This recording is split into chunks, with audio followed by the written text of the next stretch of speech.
With the transfer window, especially in England, essentially closing, there were a lot of African moves if we look at it. And a lot of them moved primarily to Saudi Arabia. We saw Mendy move, Mane move, Mahrez move. What about the players still staying in Europe? Who are some of the best African movements? Well, we have Amrabat and Onana moving to Manchester United. And that'll be kind of interesting to see how that works, especially looking from a midfield and goalie standpoint.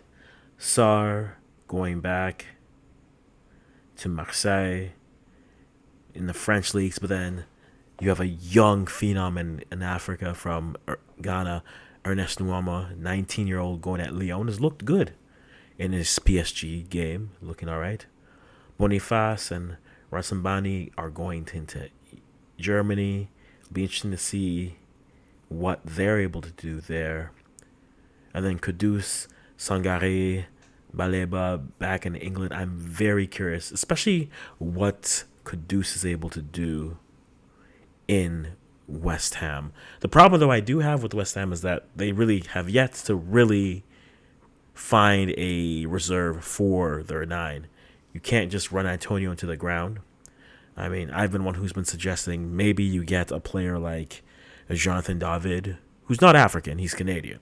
But he seems like a good player to bring into your squad, give you some depth so you don't run that nine into the ground. But then also, now with your multiple competitions, you can actually platoon both and play it well.